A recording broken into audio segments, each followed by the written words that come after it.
उपाध्याय आदरणीय श्री उमाकांत शर्मा जी विधायक, आदरणीय श्री सीताराम यादव जी जिला प्रभारी,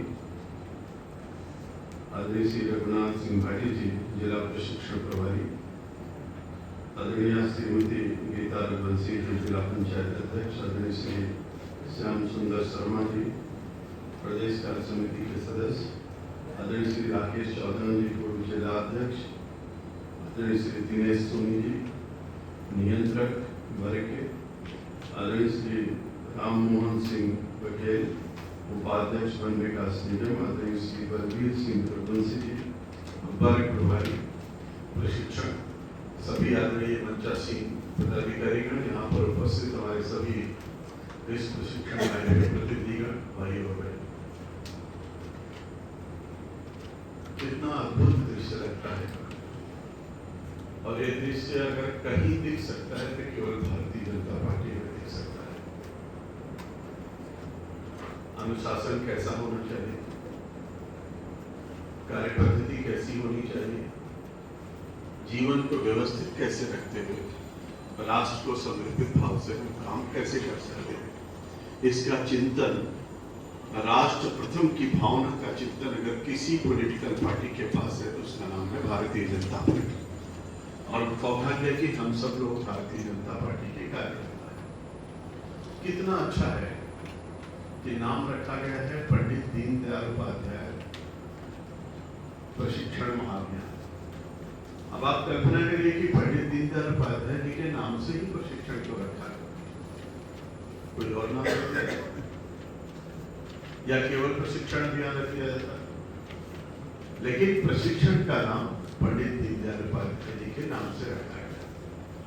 अगर शुचिता देखनी हो, पवित्रता देखनी हो, संस्कार देखना हो, सभ्यता देखनी हो, विचार देखना हो, अध्यात्म देखना हो, चिंतन देखना हो, पत्रकारिता देखनी हो, और कुशल संगठनकर्ता देखना हो, और कुशल राजनीति के देखना हो, अगर सबका समुच्चय देखना हो तो पंडित दीनदयाल उपाध्याय जी में देखा जा सकता है।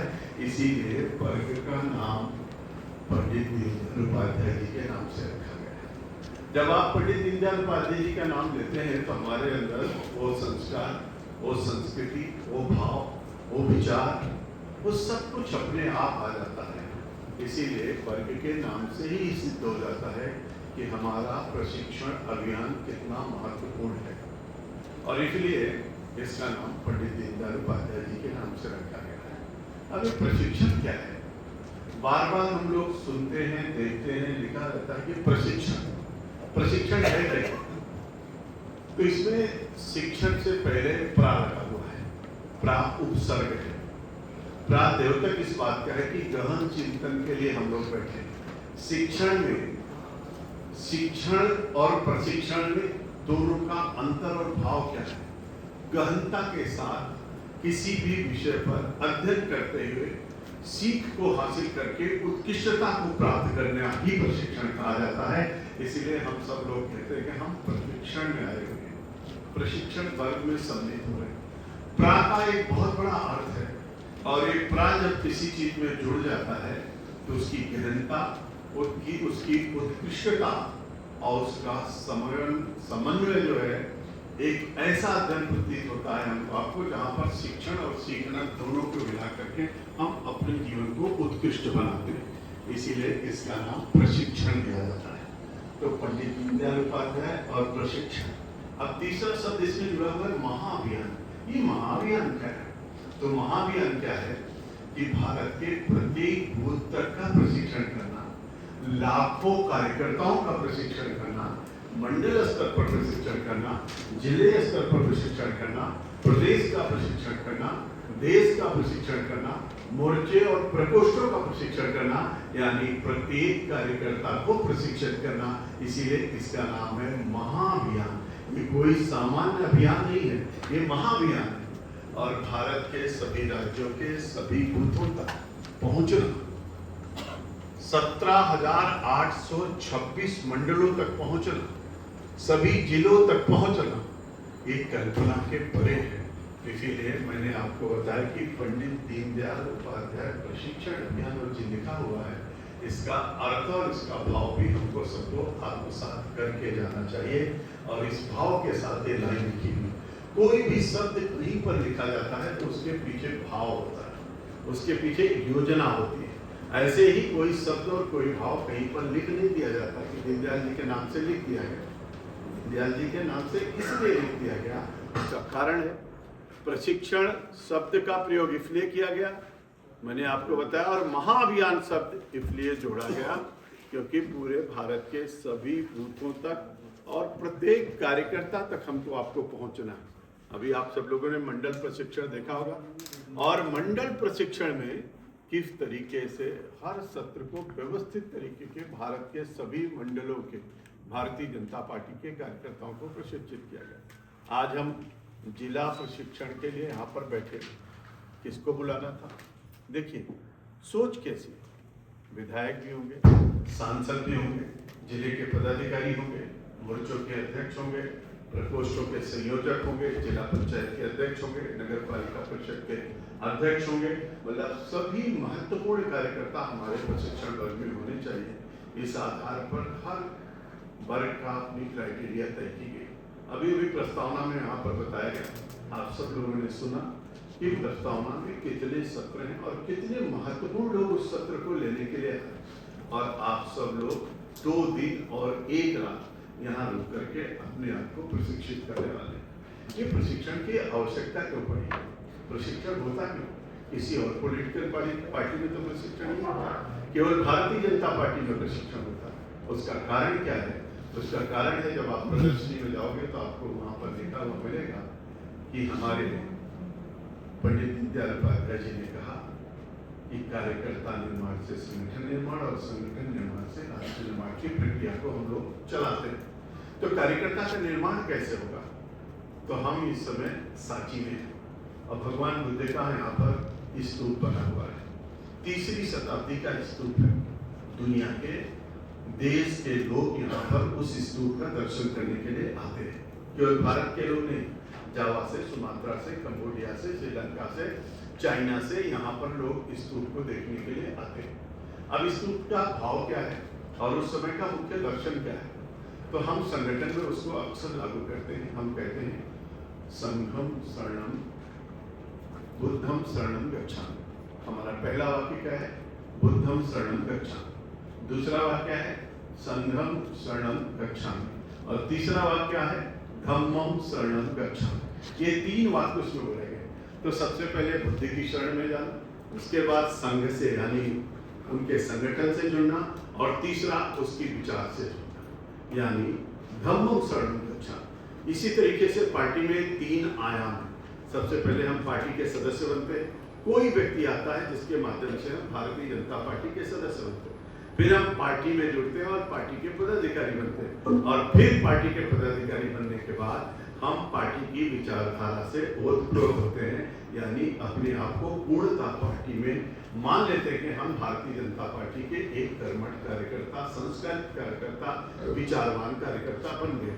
अब दूसरी महत्वपूर्ण बात है, हमारे आदरणीय नरेंद्र भाई मोदी ने क्या कहा? हम उस राजनीतिक दल के कार्यकर्ता हैं जो संगठन आधारित राजनीतिक दल है, और हमारा संगठन कार्यकर्ता आधारित है और हमारा कार्यकर्ता विचारधारा आधारित है। अब आप कल्पना करिए कि हमारा राजनीतिक दल संगठन आधारित है और हमारा संगठन कार्यकर्ता आधारित है और हमारा कार्यकर्ता विचारधारा आधारित है। और इसलिए हम कहते हैं व्यक्ति मरता है, विचार कभी मरता नहीं है। विचार तो सदैव चलता रहता है, व्यक्ति आता और जाता रहता है, लेकिन विचार अनवरत प्रवाहमान रहता है। और इसीलिए प्रशिक्षण अभियान की ये महत्वपूर्ण श्रृंखला चलाई गई कि भारत के प्रत्येक कार्यकर्ता को भारतीय जनता पार्टी के विचारधारा से ओतप्रोत होना चाहिए। अभी विभिन्न सत्रों में आपको पता चलेगा हमारी विचारधारा, हमारा सैद्धांतिक, हमारा वैचारिक अधिष्ठान, हमारी कार्य पद्धति, हमारा एकात्म मनोवाद का दर्शन, हमारे इन विभिन्न आयामों के आधार पर आपको प्रत्येक सत्र में जानकारी प्राप्त होगी। मैं उन जानकारियों के बीच में नहीं जाना चाहता, लेकिन सबसे बड़ी बात क्या है कि जब हम किसी भी वर्ग के लिए, किसी साधना के लिए जब इस क्षेत्र में आते हैं, तब मेरा मन, मेरा विचार, मेरा भाव कैसा होना चाहिए, ये बहुत महत्वपूर्ण है। मैं जब प्रवेश कर रहा था तो मैं प्रवेश करने के बाद अभी जा करके प्रदर्शनी का उद्घाटन किया। मैं एक एक प्रदर्शनी को बहुत कायदे से देखा तो वहाँ पर राष्ट्रीय स्तर की अलग है, प्रदेश की अलग है और जिले की विधानसभा वाइज अलग प्रदर्शनी लगाई गई। मैं मानता हूँ कि आप में से आए हुए कार्यकर्ता अपने जिले के बारे में बहुत अच्छे तरीके से जानते हैं, बहुत पुराने कार्यकर्ता आप प्रदेश के बारे में भी अच्छे से जानते हैं, आप अपना इतिहास और विकास भी अच्छे तरीके से जानते हैं। भारतीय जनता पार्टी के कार्यकर्ता हैं मंच पर बैठे हुए और यहाँ पर लोग सब बहुत अच्छी तरीके से जानते हैं। लेकिन अगर किसी कार्यकर्ता से कभी कोई प्रश्न किया जाता है तो कार्यकर्ता बड़े संकोच के साथ उत्तर दे पाता है, क्योंकि चीजें हर समय याद नहीं रहती हैं, उसको बार बार हमको अभ्यास करना पड़ता है, दोहराना पड़ता है। ऐसे ही प्रशिक्षण वर्ग में हम जब लोग आते हैं तो कितने भी पुराने कार्यकर्ता हों, लेकिन सब चीजों को एक बार जब दोहराते तब हमारे ध्यान में आता है ऐसी भी चीजें हैं जिनको हमको आत्मसात करना चाहिए। मैं मानता हूँ इस बात को कि प्रत्येक कार्यकर्ता बराबर नहीं हो सकता है, कोई कम हो सकता है, कोई ज्यादा हो सकता है, लेकिन अपने अंदर उन संस्कारों को लाने के कारण से हम निश्चित रूप से एक आदर्श कार्यकर्ता बन सकते हैं। तो हमारे अंदर विचार कैसे आए, हमारे अंदर संस्कार कैसे आए, हम सैद्धांतिक और वैचारिक अधिष्ठान पर अपने आप को परिपक्व कैसे कर पाए, हम अपने एकात्मानव दर्शन को आत्मसात कर पाए, हम एकात्मानव दर्शन केवल सुनने के लिए नहीं, केवल जानने के लिए अपने जीवन में हम कैसे उतार पाए, ये हमारे लिए बहुत आवश्यक है। हम अपनी पंचनिष्ठाओं को कैसे समझ करके अपने जीवन पे ले पाए। जब हम कहते हैं राष्ट्र प्रथम है, राष्ट्र हमारे लिए सर्वोपरि है, तो हमको ये भी समझने की आवश्यकता है राष्ट्र को सर्वोपरि कहने मात्र से काम नहीं चलेगा, हमारे जीवन में किए गए कार्यों के माध्यम से राष्ट्र सर्वोपरि परिलक्षित होना चाहिए। इसलिए राष्ट्र सर्वोपरि की भावना से हम लोगों ने पंचनिष्ठाओं में पहली निष्ठा कही राष्ट्रीयता एवं राष्ट्रवाद। इसमें पहली निष्ठा हमारी है राष्ट्रीयता। जब हम वैशिष्ट की बात करते हैं, जब हम कार्य पद्धति की बात करते हैं, जब हम पार्टी की विस्तार की बात करते हैं, हम जब वैचारिक अधिष्ठान की बात करते हैं, ये सब चीजें हमारे जीवन में उसको आत्मसात करना और जीवन को स्थान पर लेकर के चलने की आवश्यकता है। मेरा आप सब लोगों से अनुरोध है कि हम लोग 2 दिन तक जो कुछ यहाँ पर सीखने वाले हैं, जो कुछ यहाँ पर लोग बताने वाले हैं, उसको सबको बाकायदे अपनी डायरी में व्यवस्थित तरीके से नोट करें और एक बार उसमें से आकलन करें कि हम कहाँ पर खड़े हैं और हमारी स्थिति क्या है। आपको पता चलेगा, वास्तव में पता चलेगा। आज तो मैं आपसे उन बारे में कोई बातचीत नहीं करूंगा, लेकिन आपको खुद पता चलेगा कि आप कहाँ पर खड़े हैं। आप सबको पता है कि 23 अक्टूबर 1951 से भारतीय जनसंघ से लेकर के आज की तारीख में हम लोग 23 मई को यहाँ पर बैठे हैं 2026 में। तब से लेकर के अब तक की यात्रा एक बहुत विस्तृत यात्रा है। भगवान दास समनानी भारतीय जनता पार्टी का इतिहास विकास आप लोगों को बताएंगे, लेकिन आप कल्पना करिए कि यहाँ पर प्रदर्शनी लगी है, उस प्रदर्शनी में इन लोगों ने भारतीय जनता पार्टी के अध्यक्षों का नाम लिखा। इन्होंने जनसंघ के अध्यक्षों का नाम उसमें नहीं लिखा हुआ है, भारतीय जनता पार्टी के अध्यक्षों का नाम लिखा हुआ। लेकिन हमारी यात्रा तो प्रारंभ हुई 21 अक्टूबर 1951 से। तो हमारे पहले अध्यक्ष जिनकी फोटो यहाँ पर लगी हुई है डॉक्टर श्यामा प्रसाद मुखर्जी, और हमारे पंडित दीनदयाल उपाध्याय जी 11वें अध्यक्ष थे और पहले अध्यक्ष डॉक्टर श्यामा प्रसाद मुखर्जी। और मध्य प्रदेश के पहले अध्यक्ष जनसंघ के कौन थे? तो पहले अध्यक्ष जनसंघ के मध्य प्रदेश के ब्रजलाल दवे जी थे और अंतिम अध्यक्ष मध्य प्रदेश के कौन थे? जनसंघ के तो कुशाभाऊ ठाकरे थे।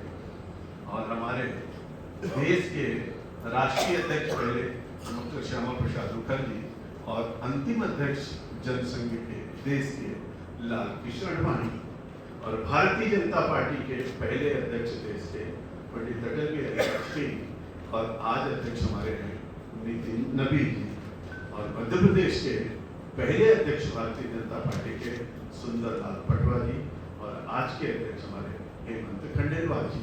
अब आप कल्पना करिए और इस श्रृंखला को जब आप देखेंगे तो आपको पता चलेगा कितने लोगों ने भारतीय जनता पार्टी को आगे बढ़ाने में कैसे कैसे काम किया। तब आपको ध्यान में आएगा कि वास्तव में संघर्ष की कितनी बड़ी कथा है। मैं अभी देख रहा था आंदोलन के बहुत कम चित्र इन लोगों ने लगाए थे, लेकिन कितनी लाठियां लोग खाई हैं, कितने यात्रा लोग किए हैं, कितना संघर्ष चला है, तब आज भारतीय जनता पार्टी का एक वटवृक्ष जो देख रहे हैं हम आप, ये देखने को मिलता है। आज महेंद्र सिंह यहाँ से खड़े होकर के बोल रहे हैं, लेकिन महेंद्र सिंह यहाँ पर खड़े होने लायक बने हैं। इस लायक उनको बनाने के लिए और पार्टी को यहाँ तक पहुँचाने के लिए लाखों लाख लोगों ने अपनी कुर्बानी दी है, तब भारतीय जनता पार्टी यहाँ तक पहुँची है। तो जो लाखों कार्यकर्ता चले गए, जिन्होंने बहुत बड़ा योगदान दिया, जिनके योगदान को हम आप याद भी नहीं करते हैं, तो कम से कम अपने इतिहास विकास के आधार पर एक बार इसको समझने की आवश्यकता है। लोग सोचते हैं कि पहला चुनाव हुआ तो 3 सीटें थी, दूसरा चुनाव हुआ तो 4 सीटें आई, 57 के चुनाव में 4 सीटें, 62 के चुनाव में 14 सीटें आई। हम लोग ये कल्पना करते हैं। और 67 के चुनाव में 35 सीटें आई, 72 के चुनाव में फिर 21 सीटों पर रह गए, फिर इमरजेंसी आ गई, इमरजेंसी के बाद 294 सीटें जनता पार्टी जीत गई। फिर हम लोग 3 पहली बार जीते थे, लेकिन 84-85 के चुनाव में 2 रह गए, फिर 89 हुए, फिर 111 हुए, फिर 186, 66 हुए, 162 हुए, 186 हुए, 182 से आकर के हम लोग फिर कहाँ पहुँच गए, कल्पना के परे है। इस सब यात्रा को आप देखेंगे तो इसमें बहुत सारे संघर्ष आपको दिखाई पड़ेंगे। तो मुझको ये लगता है कि वास्तव में हमारे आप सबके जीवन में इस बात को समझने की आवश्यकता है कि आज दुनिया की सबसे बड़ी पार्टी के रूप में भारतीय जनता पार्टी खड़ी है। 22 राज्यों में आपकी सरकार है और कुल भारत के 1822 विधायक भारत के अंदर भारतीय जनता पार्टी के हैं। भारतीय जनता पार्टी के 240 सांसद हैं, 292 एनडीए के सांसद हैं। भारतीय जनता पार्टी पूरे भारत के अंदर नगर निगम, मेयर, जिला पंचायत सब जोड़ेंगे तो भारतीय जनता पार्टी का पूरे भारत के अंदर बहुमत है। भारतीय जनता पार्टी देखते देखते जब अटल बिहारी वाजपेयी ने 1980 में कहा था, अंधेरा छटेगा, सूरज निकलेगा, कमल खिलेगा। आज अंधेरा छटा है, सूरज निकला है, कमल का फूल खिला है। 14 करोड़ की पार्टी भारतीय जनता पार्टी 14 करोड़ सदस्यों की पार्टी बन गई। ये हमारे सबके लिए बहुत बड़ी उपलब्धि है, लेकिन इसको बचा करके, इसको संभाल करके, इसकी यात्रा को आगे लेकर के चलने के लिए बहुत आवश्यकता है कि हम सब लोग प्रशिक्षित हों, प्रशिक्षण में विभिन्न प्रकार के विषयों से ओतप्रोत हों, अस्त्र शस्त्र से हम सब लैस हों। और हमारे यहाँ कहा जाता है संघे शक्ति कलयुगे, कलयुग में हमारा आपका संगठन की शक्ति ही सबसे बड़ी शक्ति के रूप में। और इसलिए पंडित दीनदयाल उपाध्याय ने कहा था, राजनीति हमारे लिए साधन है, साधन नहीं। राजनीति हमारे लिए धर्म है, धंधा नहीं है। राजनीति हमारे लिए मिशन है, प्रोफेशन नहीं है। राजनीति समाज के कल्याण के लिए, राजनीति हमारे आप सबके देश के नवनिर्माण के लिए हमको आपको करना है। और इसलिए बार बार भारतीय जनता पार्टी कहती है कि प्रत्येक कार्यकर्ता को इस उद्देश्य को प्राप्ति करने के लिए हमको आपको तैयार और तत्पर होना चाहिए। इसलिए हमारे यहाँ कहा जाता है कि हमारा मार्ग कौन सा है। लोग कहते हैं कि मार्ग कौन सा है, तो भारतीय जनता पार्टी हमारा मार्ग है। हमारा विजन क्या है, तो हमारा विजन है 2045 का विकसित भारत के सपने को साकार करना।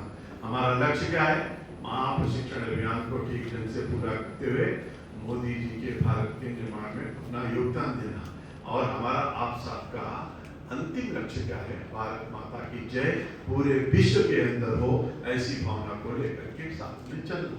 अब इन सब कामों को पूर्ण करने के लिए हमारा आज का ये जो अभियान है, ये सबसे महत्वपूर्ण अभियान है। इसलिए मैं कभी कभी सोचता हूँ तो मेरे मन में आता है, उन विषयों पर चर्चा करना तो हमारे लिए ठीक नहीं है, लेकिन मैं समझता हूँ कि अभी अभी भारत में एक सबसे बड़ा जो विषय आया है, उसमें लोगों ने कहा कि पहली बार आजाद भारत में एक प्रधानमंत्री ऐसे हुए जो दुनिया के 31 देशों के जो सर्वोच्च पुरस्कार है उसको प्राप्त करने का काम नरेंद्र भाई मोदी ने किया। अभी आपने देखा 5 देशों की यात्रा करके मोदी जी लौटे हैं। अब लोग दुनिया के अंदर ये चर्चा कर रहे हैं कि विश्व के अंदर कोई देश का कोई राष्ट्राध्यक्ष ऐसा नहीं है जिसको दुनिया के 31 देशों का उनको सर्वोच्च पुरस्कार प्राप्त हुआ। अगर कोई है तो नरेंद्र भाई मोदी। और इसलिए मोदी जी ने लाल किले से 5 बातें की। वो 5 बातें कौन सी है? उन्होंने कहा पंच प्रण हर कार्यकर्ता को लेना चाहिए और देश के सभी नागरिकों को लेना चाहिए। वो पहला प्रण क्या कहा उन्होंने? पहला प्रण कहा कि विकसित भारत बनाने का हम आपको सबको संकल्प लेना चाहिए, यानी पहली प्रतिज्ञा हमारी विकसित भारत बनाने की होनी चाहिए। अब जब आप विकसित भारत कहते हो तो विकसित भारत है क्या? बहुत कार्यकर्ता सोचते हैं कि विकसित भारत क्या है, विकसित शब्द क्या है। तो 2014 से पहले तक भारत को अल्प विकासशील देश के रूप में दुनिया के अंदर आंका गया। विकासशील देश पे भी हम अपना नाम नहीं लिखा पाए, लेकिन अभी मोदी जी के नेतृत्व में हम विकासशील देश की श्रृंखला में खड़े हुए। अब मोदी जी ने कहा है कि 2047 तक हम विकसित भारत बनेंगे। अब विकसित भारत किसको कहते हैं, या विकसित देश कितने हैं, और उन विकसित देशों की श्रृंखला में हम कैसे खड़े होंगे? तो विकसित देश की पैमाना है, वो पैमाना क्या है कि कोई भी देश में रहने वाले व्यक्ति ऐसा नहीं होना चाहिए जिसके पास पक्का मकान ना हो। दूसरा पैमाना क्या है? 100% लोग शिक्षित हों। तीसरा पैमाना क्या है? 100% लोगों को स्वास्थ्य की सुविधा उपलब्ध हो। चौथा पैमाना क्या है? कोई भी आदमी भूखा ना सोए। पांचवा पैमाना क्या है? हर व्यक्ति को काम करने के लिए काम मिले, यानी रोजगार की व्यवस्था हो। इसके आगे भी क्या है? हर घर में पीने का शुद्ध पानी हो, कोई बेरोजगार ना हो, कोई आवासहीन ना हो, किसी को स्वास्थ्य की सुविधा ना हो, 100% शिक्षा हो। ये सब व्यवस्थाएं जब होती हैं, उसके पर कैपिटा इनकम कितनी होनी चाहिए? तो विश्व बैंक ने कहा कि 12 लाख रुपए प्रति व्यक्ति की इनकम होने पर वो कैटेगरी में आता है। लेकिन आपको पता है चाइना 12 लाख से बहुत ज्यादा प्रति कैपिटा इनकम हो गई है चाइना में, लेकिन अभी चाइना विकसित देश नहीं बन पाया। क्यों? क्योंकि बाकी जितने पैमाने हैं उस पर चाइना खरा नहीं उतर पा रहा। लेकिन भारत बहुत तेजी के साथ इसमें आगे बढ़ रहा है। मैं उसकी लंबी चर्चा करूंगा तो बहुत टाइम लगेगा, लेकिन भारत ने 57 करोड़ लोगों का खाता खुलवा दिया है। भारत ने 4 करोड़ लोगों को आवास दिया है, 3 करोड़ का आवास बन रहा है। भारत ने 10 करोड़ लोगों को आयुष्मान भारत से जोड़ दिया है, 50 करोड़ लोगों का लाभ मिल रहा है। भारत 82 करोड़ लोगों की 81 करोड़ लोगों को मुफ्त में राशन दे रहा है। भारत हर घर को नल जल योजना से जोड़ रहा है, प्रत्येक घर में शुद्ध पानी पहुंचा रहा है। भारत स्वास्थ्य बीमा आयुष्मान भारत के तहत बहुत सारे लोगों के स्वास्थ्य की सुविधा उपलब्ध करा रहा है।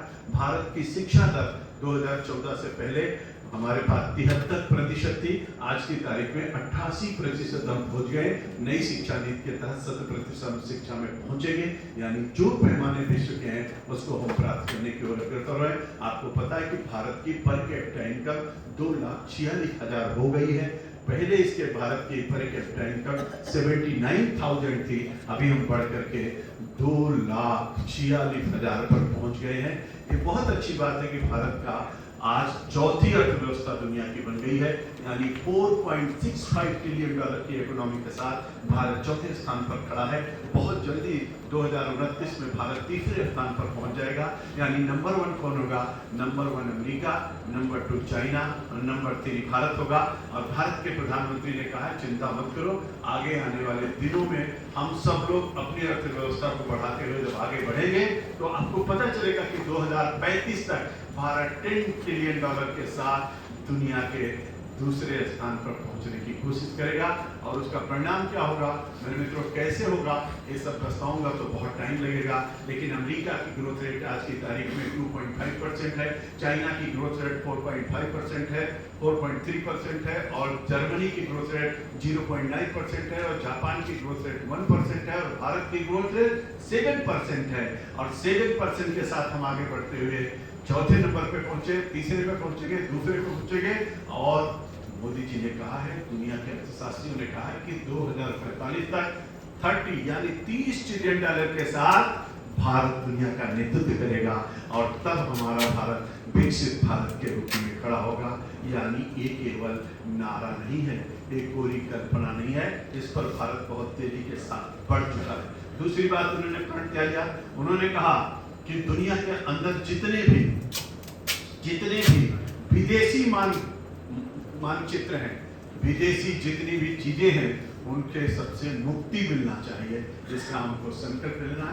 आप सबको पता है कि अभी प्रधानमंत्री नरेंद्र भाई मोदी इंडिया गेट पर जो जॉर्ज पंचम की प्रतिमा लगी थी उसको हटा दिया और वहां पर नेताजी सुभाष चंद्र की मूर्ति लगा दिया।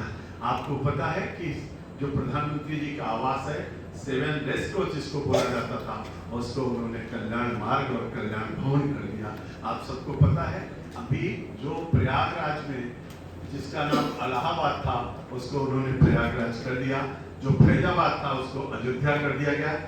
दिल्ली की बहुत सड़कों का नाम बदल करके भारतीय महापुरुषों के नाम से रख दिया गया।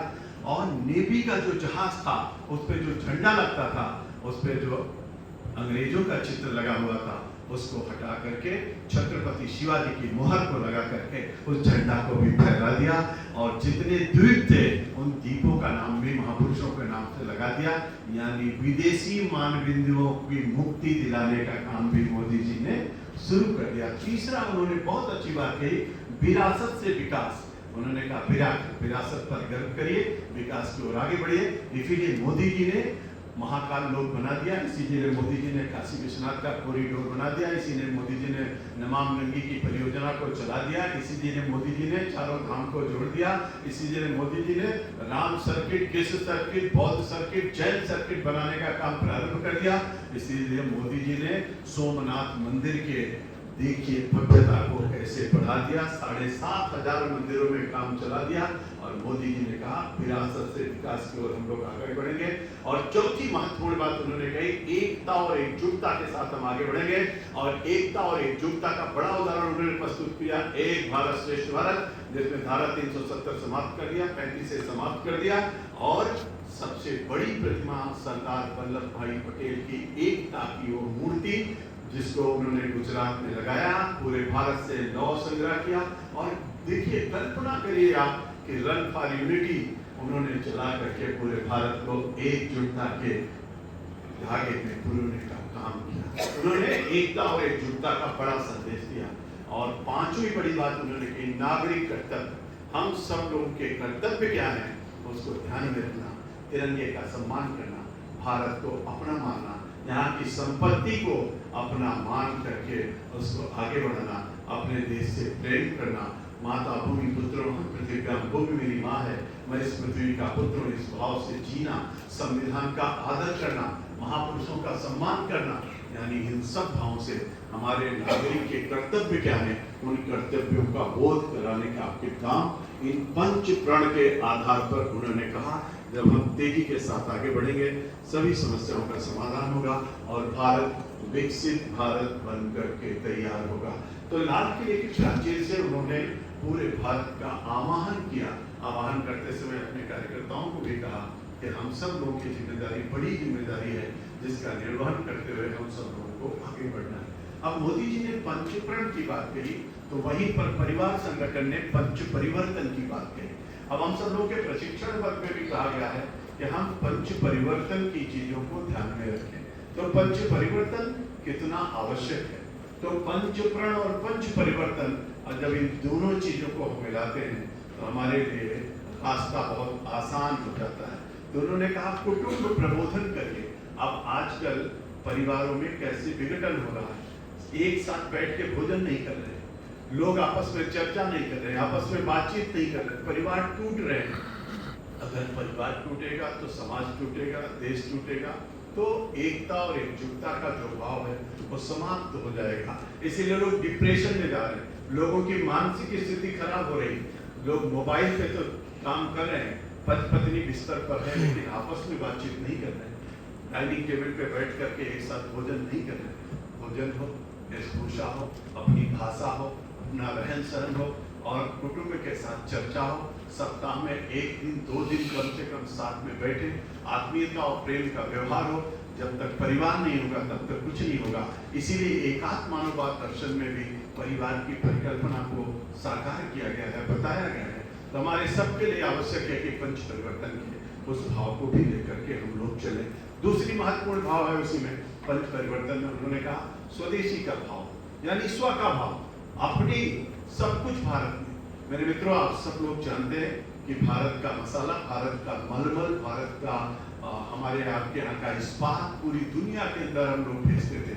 और आपको पता है जब अंग्रेज जब भारत में आए तो उस समय भारत की अर्थव्यवस्था दुनिया की अर्थव्यवस्था का 30% केवल भारत की अर्थव्यवस्था थी। दुनिया में कोई भी मुकाबला नहीं था, सब कुछ भारत के पास था। भारत सब कुछ निर्यात करता था, आयात नहीं करता था। लेकिन अब भारत निर्यातक बन गया, आयातक बन गया है। निर्यात बहुत कम हो गया बीच के दिनों में। तो हम जब स्वदेशी को अपनाएंगे, लोकल फॉर वोकल को जो प्रधानमंत्री जी ने आह्वान किया है, और जब हम स्वदेशी चीजों का उपयोग करेंगे, उसका उपभोग करेंगे और हमारे देश में बनी हुई चीजों को लेकर के चलेंगे, तो निश्चित रूप से देश बहुत शक्तिशाली होगा। इसके दो उदाहरण आपको मैं प्रस्तुत करता हूँ। अभी आप लोगों ने देखा होगा ऑपरेशन सिंदूर में ब्रह्मोस का प्रयोग किया गया है, और ब्रह्मोस कहाँ बना है? हमारे आपके भारत में बना है। दूसरा आपने देखा होगा, प्रधानमंत्री जी जब झंडारोहण कर रहे थे, तो जो हेलीकॉप्टर पुष्प वर्षा कर रहा था, वो भी भारत का बना हुआ हेलीकॉप्टर पहली बार पुष्प वर्षा कर रहा था। तीसरा उदाहरण तेजस आया हुआ है, ये भारत के वैज्ञानिकों ने बनाया है। चौथा उदाहरण आपको देता हूँ, चंद्रायन पे जो हम लोग गए हैं, भारत के वैज्ञानिकों के प्रयास से पहुंचे। चौथा उदाहरण 104 उपग्रह जो मंगल ग्रह पे छोड़े गए, वो भारत के वैज्ञानिकों ने बनाया। और पांचवा उदाहरण, कोविड के दौरान जो वैक्सीनेशन हुआ, हमारा वैक्सीन बनाई गई, वो भारत के लोगों ने खोज करके एक नहीं दो वैक्सीन का हिसाब किया। और अभी देखते देखते आपको पता होगा 24,000 करोड़ रुपए का रक्षा क्षेत्र में हम लोगों ने निर्यात करने का काम किया। एक भी चीज, गोली भी खरीदनी होती थी तो हम आयात करते थे। अब रक्षा विभाग 24,000 करोड़ रुपए का निर्यात कर रहा है। और बड़ी बात है हमारे सबके लिए जानने के लिए कि 1,57,000 करोड़ रुपए का रक्षा उत्पादन हुआ है। 185 चीजों में भारत पूरे दुनिया के अंदर रक्षा उत्पाद को निर्यात कर रहा है। 85 देशों को हम लोगों ने अभी निर्यात किया है। 5,000 चीजों में हम आत्मनिर्भर बन गए हैं। आत्मनिर्भर की प्रक्रिया में हम तेजी के साथ आगे बढ़ रहे हैं।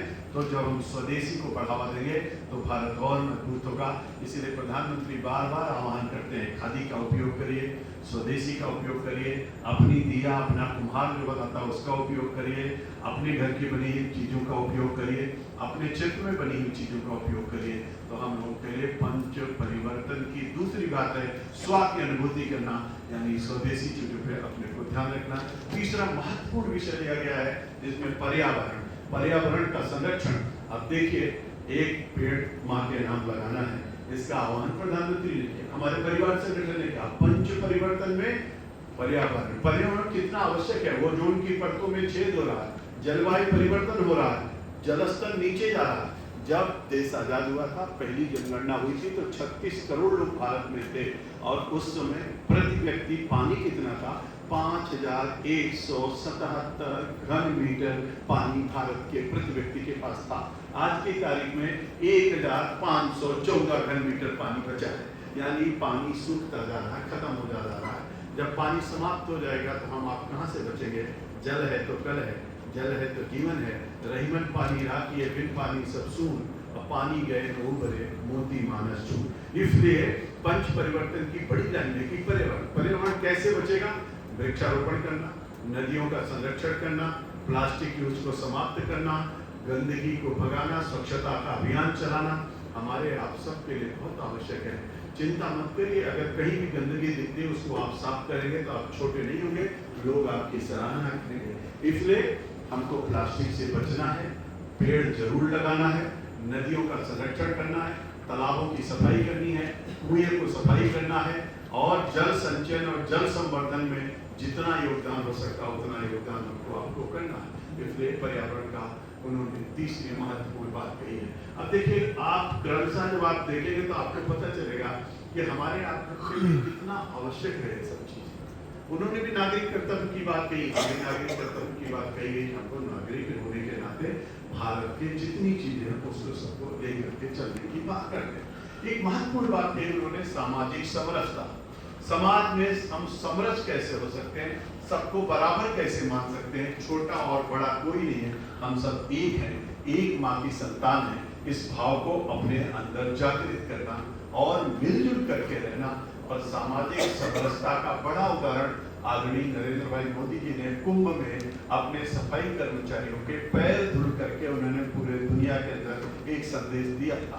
और दूसरा संदेश उन्होंने जब काशी विश्वनाथ के मंदिर बन रहा था तो उसमें जो मजदूर काम कर रहे थे उनके साथ भोजन करके और उनको भी अपने साथ बैठा करके एक बड़ा संदेश दिया था। राम जन्मभूमि पर मंदिर बन करके तैयार हुआ तो प्रधानमंत्री जी ने मंदिर उद्घाटन से पहले जिन कर्मचारियों ने काम किया उन पर सब पर पुष्प वर्षा करके उनका सबका स्वागत और अभिनंदन किया। हमारे लिए कोई सफाई कर्मचारी होगा, कोई हमारे नाली को साफ कर रहा होगा, कोई और भी काम कर रहा होगा, लेकिन वो भी मेरा भाई है, वो भी मेरे परिवार का सदस्य है। इसलिए सामाजिक समरसता के उस भाव को जन जन तक पहुंचाने का भी अभियान हम सब लोग को लेकर के चलना चाहिए।